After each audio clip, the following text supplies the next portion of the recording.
اب دیکھیں کہ ہم نے تفسیر یہاں تک کر لی تھی کہ لکھوانے والا اگر کند ذہن ہو، حواس اس کے درست نہیں ہو، یا بچہ ہو، یا جہالت کی وجہ سے لکھوانا بھی نہیں جانتا ہو، تو اس کا والی اور بڑا جو ہے وہ لکھوا دے۔ پھر فرمایا کہ کتابت کے ساتھ شہادت ہونی چاہیے تاکہ معاملہ خوب مضبوط اور بالکل صاف ہو جائے۔ 2 عورتوں کو ایک عورت کے قائم مقام کرنا عورت کے نقصان کے سبب ہے۔ صحیح مسلم شریف میں حدیث ہے کہ حضور صلی اللہ علیہ وسلم نے فرمایا، اے عورتوں صدقہ کرو اور بکثرت استغفار کرتی رہو، میں نے دیکھا ہے کہ جہنم میں تم بہت زیادہ تعداد میں جاؤ گی۔ ایک عورت نے پوچھا، حضور صلی اللہ علیہ وآلہ وسلم کیوں؟ آپ صلی اللہ علیہ وسلم نے فرمایا، تم لعنت زیادہ بھیجا کرتی ہو اور اپنے خاوندوں کی ناشکری کرتی ہو۔ میں نے نہیں دیکھا کہ باوجود عقل دین کی کمی کے مردوں کی عقل مارنے والی تم سے زیادہ کوئی ہو۔ تم سے زیادہ کوئی جو ہے وہ میں نے نہیں دیکھی ہے۔ دین میں بھی کمی ہے، اس کے باوجود مرد کی عقل مارنے والی تم ہو۔ اس نے پھر پوچھا کہ حضور صلی اللہ علیہ وآلہ وسلم ہم میں دین کی عقل کی کمی کیسے ہے؟ فرمایا، عقل کی کمی تو اس سے ظاہر ہے کہ 2 عورتوں کی گواہی ایک مرد کی گواہی کے برابر ہے، اور دین کی کمی یہ ہے کہ ایام حیض میں نہ نماز ہے نہ روزہ۔ گواہوں کی نسبت فرمایا کہ یہ شرط ہے کہ وہ عدالت والے ہوں۔ یہ جو 2 عورتوں والی حدیث ہم پڑھ رہے تھے صحیح بخاری میں، صحیح مسلم میں، تو بڑی چڑ آ رہی ہوتی تھی کہ کیوں عورت کے لیے یہ کہا گیا ہے، کیوں عورت کو۔ ہم جذباتی قسم کے ہوتے ہیں، جب سمجھ آنا شروع ہو جاتی ہے تو واقعی میں عورت سے زیادہ سفیہ میں نے جو ہے وہ نہیں دیکھی ہے۔ 100 عورتوں میں سے 80 عورتیں یہی ملیں گی، 80 بھی کیا 90 عورتیں ملیں گی، 10 عورتیں بمشکل جو ہے وہ عقل مند ملیں گی، جذباتی قسم کی۔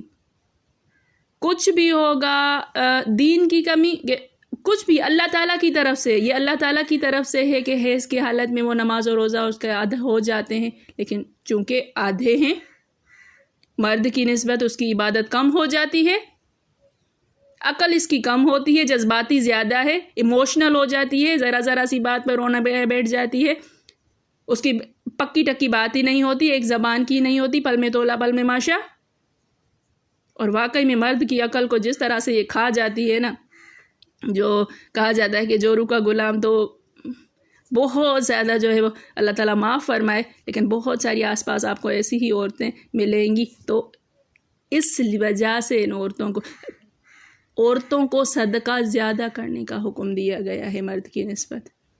عورتیں جہنم میں زیادہ جائیں گی۔ شوہر پوری زندگی بیچاری پر جو ہے وہ کر دے کہ نچھاور کر دے، کما کے تھک جائے، لیکن وہ پھر بھی بیچاری ہوتی ہے نا عورت، تو پھر بھی کہے گی، ایک اگر غلطی کرے گا نا سب کے سامنے اس کی ایسی کی تیسی کر کے چھوڑ دے گی کہ میرے شوہر نے میرے لیے کچھ کیا ہی نہیں ہے۔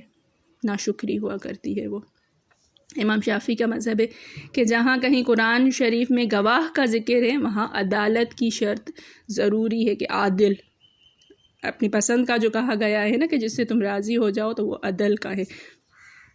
اب 2 عورتیں مقرر ہونے کی حکمت بھی بیان کر دی گئی کہ اگر ایک گواہی کو بھول جائے تو دوسری یاد دلا دے کہ فتذکر۔ اچھا، جو لوگ کہتے ہیں کہ اس کی شہادت اس کے ساتھ مل کر شہادت مرد کے کر دی گئی ہے، تو انہوں نے مکلف کیا ہے کہ اب 2 عورتوں کی گواہی کو مرد کی گواہی کے برابر کر دیا گیا ہے۔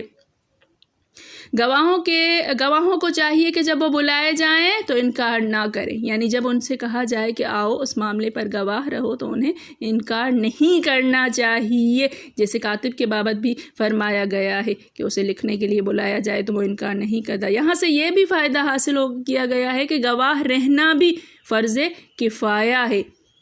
یہ بھی کہا گیا ہے کہ جمہور کا مذہب یہی ہے، اور یہ معنی بھی بیان کیے گئے ہیں کہ جب گواہی دینے کے لیے طلب کیا جائے، یعنی جب اس سے واقعہ پوچھا جائے تو وہ خاموش نہ رہے۔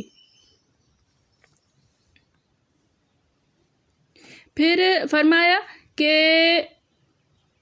جب بھی نقد خرید و فروخت ہو رہی ہو تو چونکہ باقی کچھ نہیں رہتا، اس لیے اگر نہ لکھا جائے تو کسی جھگڑے کا احتمال نہیں ہے، لہٰذا کتابت کی شرط تو ہٹا دی گئی۔ اب رہی شہادت تو سعید بن مسیب رضی اللہ تعالیٰ عنہ فرماتے ہیں کہ ادھار ہو یا نہ ہو، ہر حال میں اپنے حق پر گواہ کر لیا کرو۔